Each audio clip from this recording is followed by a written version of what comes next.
In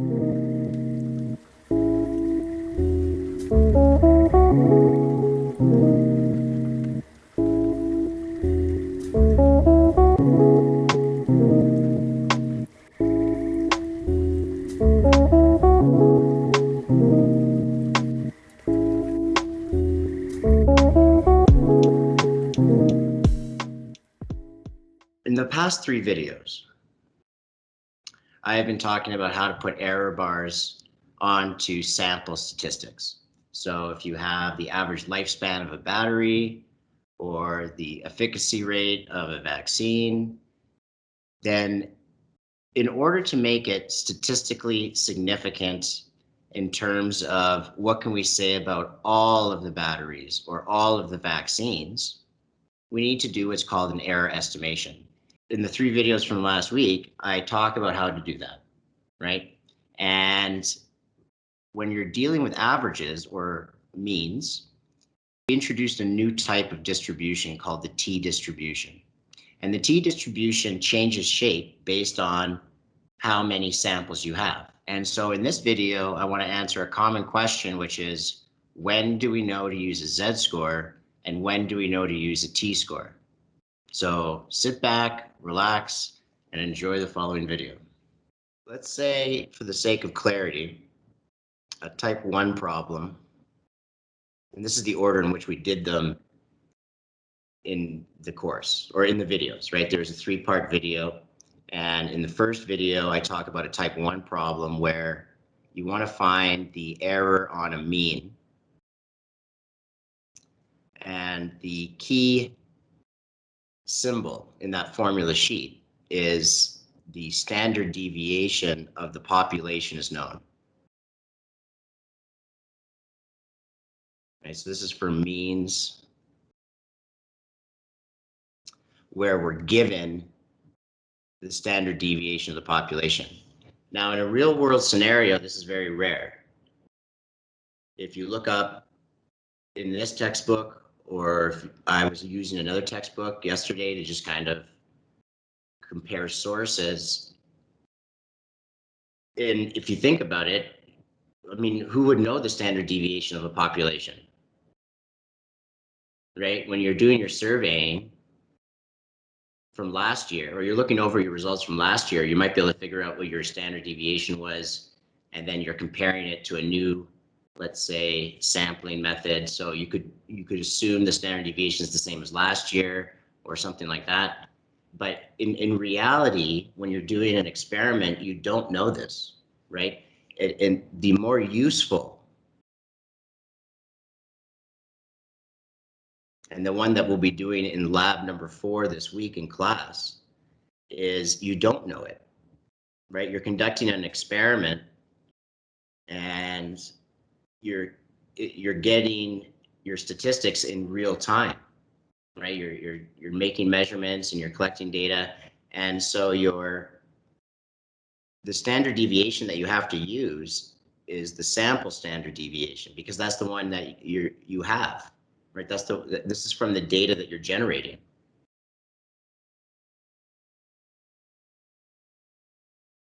So this is also for means. But the main difference, again, is that we don't know the population standard deviation, but we can calculate the sample standard deviation.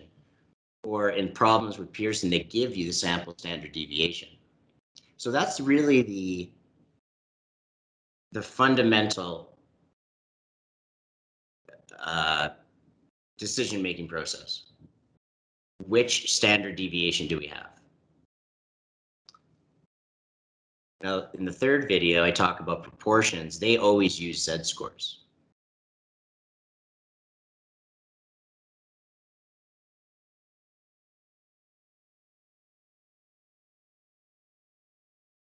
So what I need to clarify is a statement I made in the second video when talking about T-scores, and I mentioned that if your sample size is greater than 30,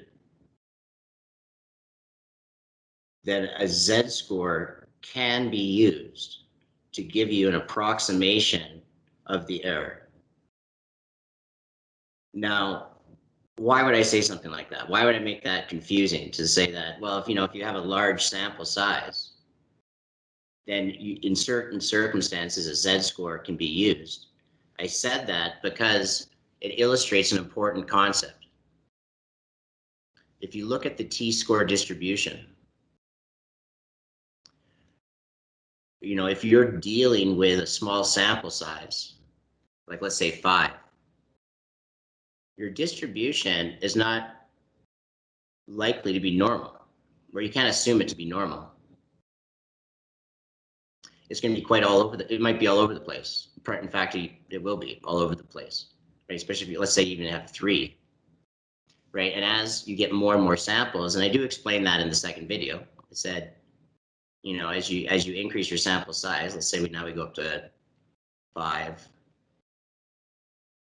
because you're according to central limit theorem, you're going to get more and more values in the middle as you optimize your process.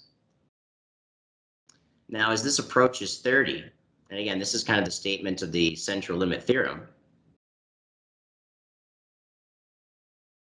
right? Regardless of the distribution of the population, the sample means will have a normal distribution, right around at 30. And so once again, we see this number because essentially, as your sample size increases, this becomes more and more normal. And the differences now are less and less between these intervals here. So as I go to, like, let's say 31, well, let's just make it so there's between 3 and 5, there's a huge difference. Between 3 and 32, there's not. Right? As the interval remains consistent, the curve won't change that much. Right? The curve of 32 is going to be pretty much identical. Right? Maybe just a little bit of something like that with 32. And in fact, as you keep going, even if you go to like 100, it's not going to change that much. 100 might look like this. In fact, the difference is, as I'm saying, is going to be less and less and less. And when you finally get to infinity, it is the Z-score distribution. Let's say the Z-score looks like this.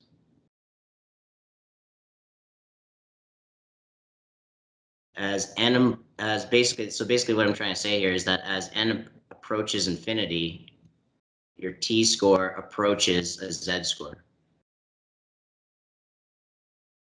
To use the concept of limits.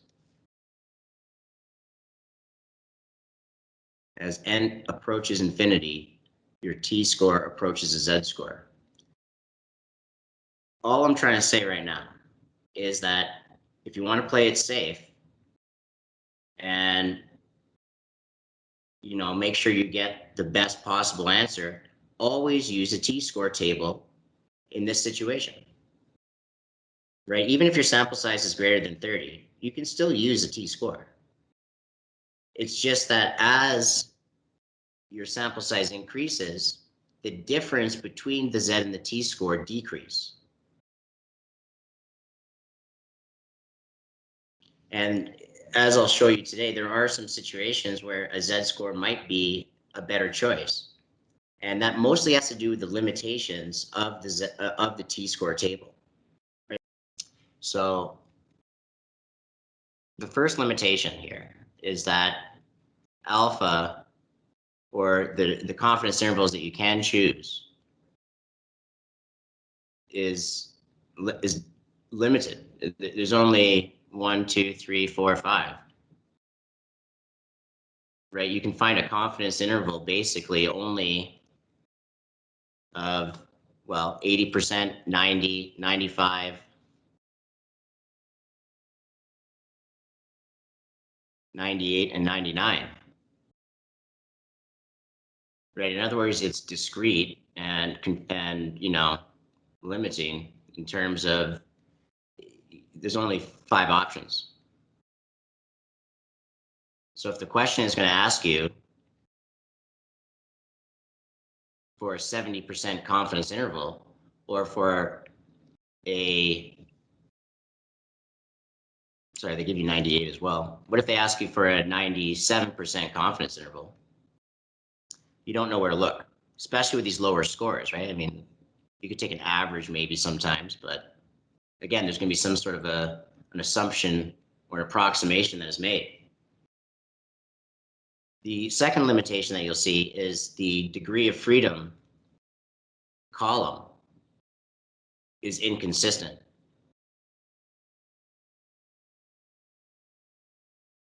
It's not interval,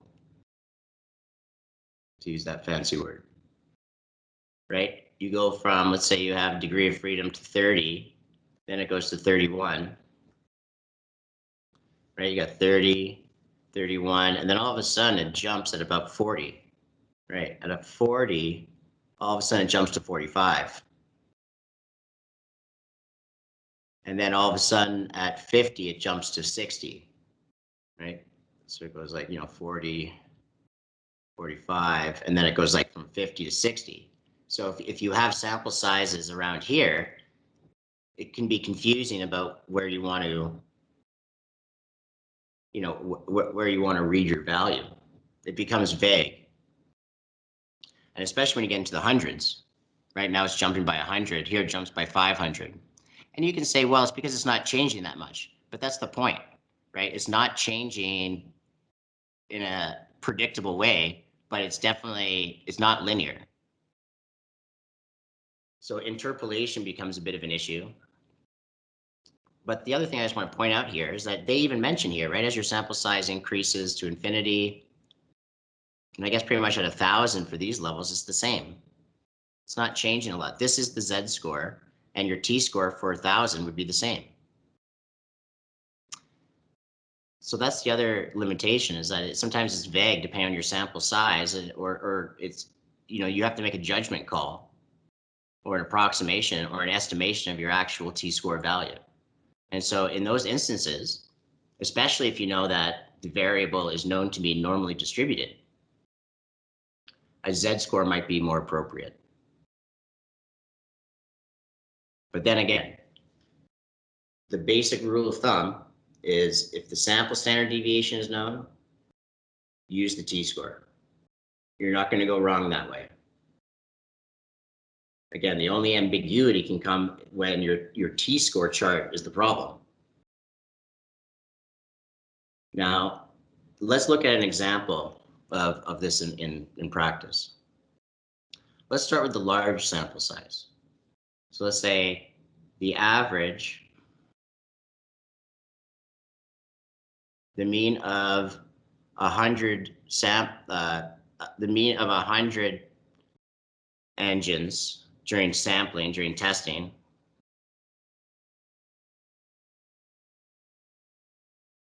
is, let's say, 55 pounds, with a standard deviation, I don't know, 2.5 pounds. This seems like a high variation, but let's say there's, you're tinkering around with it, right? You're adding parts, you're removing parts. And let's say, what is the 95% confidence interval?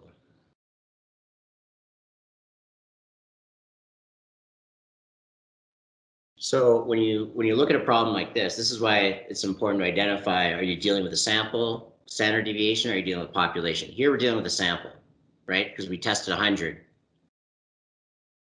Tested means sampling. With a standard deviation at 2.5. So this is your sample standard deviation. And that's why in part one of these problems, again, on your next quiz, you're going to see that the chapter 7 questions are going to be a long answer format. So even though the homework kind of has a multiple choice thing to give you instant feedback, those options won't be there. It's still going to be on the Pearson website, but the third quiz, chapter 7, chapter 8, chapter 10, chapter 11 problems all have an open-ended, or a blank canvas for you to present your solutions. And you can either do it by hand or you can do it in Excel. But again, make sure you have your steps labeled so I know what you're doing. If you're doing this in Excel, you just write the same thing down. You can type this stuff into Excel. But for now, I'm just going to do it by hand. All right, so what is the 95% confidence interval? Well, what do we know? Well, we know that, right, what is given? What is known? We know that we have these things here, and we know the mean is 55. What other numbers do we have? Sample size, 100.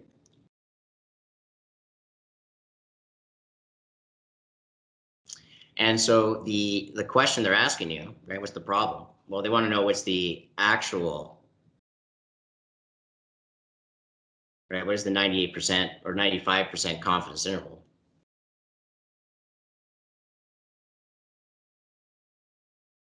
And so what's our solution?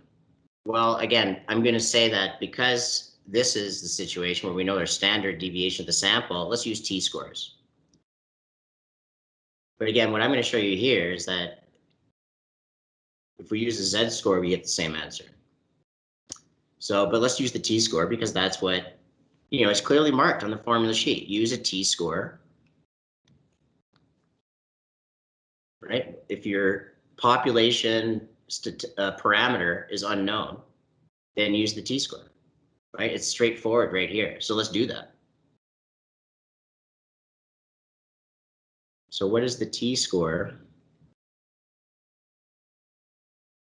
that corresponds to degree of freedom 99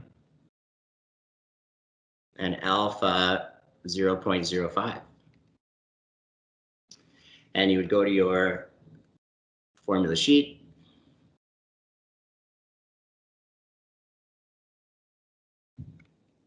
pretty on.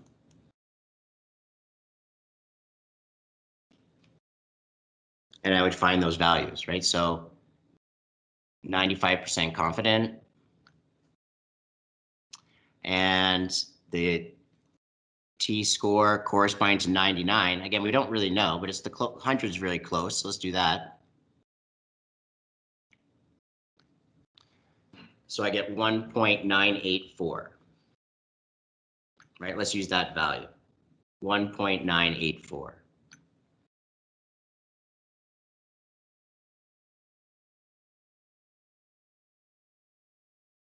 And so your error at that point, right, calculate your error bars, which your estimate. Error is T times S over square root N.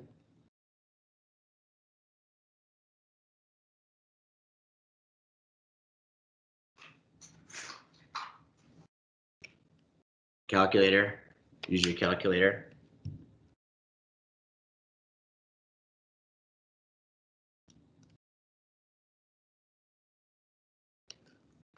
So here I get 0.496.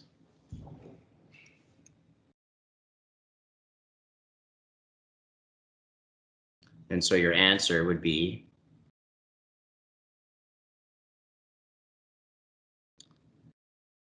well, the actual average is going to be somewhere between 55 and plus or minus 0.496 pounds. 98% probability of that being the case.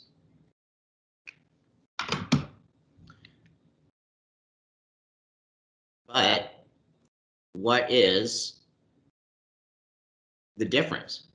If I had said, well, you know, it's got to the point where the T-score table is vague, right? Because I'm assuming 99, even though it's not on there.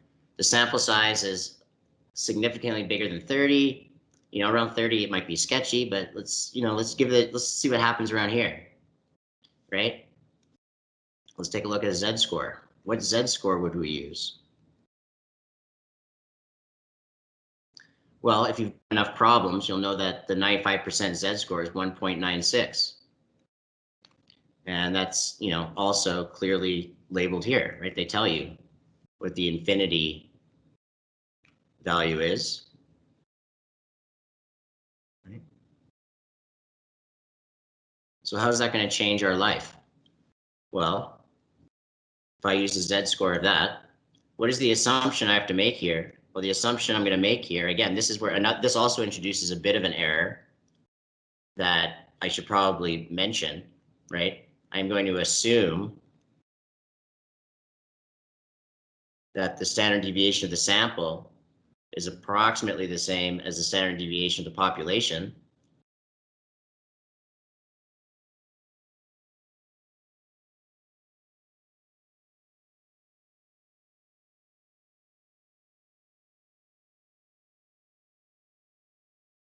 And here my error is 0.49. So pretty close.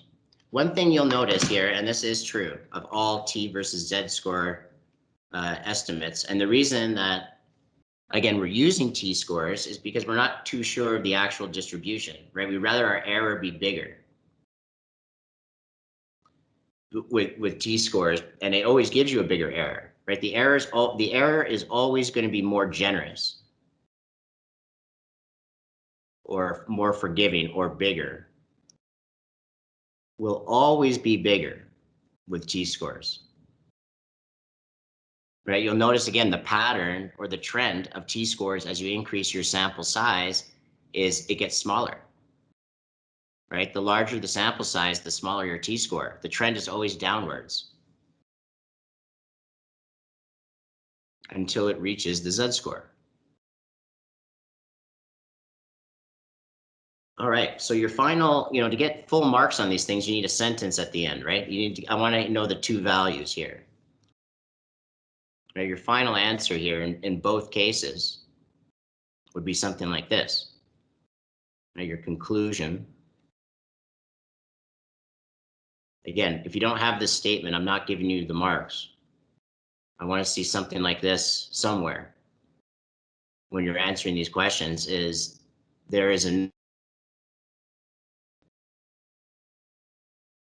or I am 98% confident or something along those lines that the true mean is between.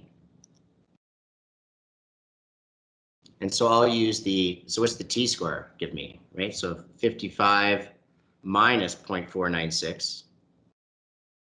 So here's where you actually want to round it out. Right, so how many significant digits do I have? Well, 2. So your answer should be to 3 digits. Right, always give your answer, always round your answer to 1 extra significant digit, no more than that.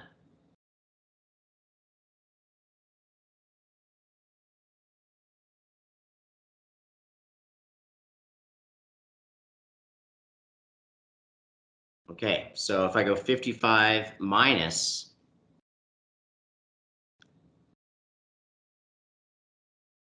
0.496, I get 54.5.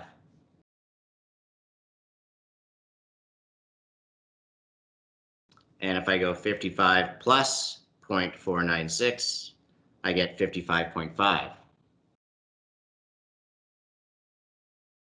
Right? If I use the Z-score error of this, if I use this as the error, I get the same answer. Okay? You get the same answer because of the rounding. Okay? So that's the idea there, is that when you do the proper rounding and you give your answer to the appropriate number of significant digits, when your sample size is larger than 30, a lot of the times you're going to get the same answer. And that just illustrates the fact that your distribution looks more and more like a Z-score as it increases. But here's the bottom line. Always use T-scores when the standard deviation of your sample is known or calculated. And always use Z-scores when this one is known. You're going to see situations, especially in again, lab number 4, where you're given raw data. You're collecting the data, and you have to make a calculation on your sampling technique. But the population standard deviation is usually something from a previous study that we assume is still true.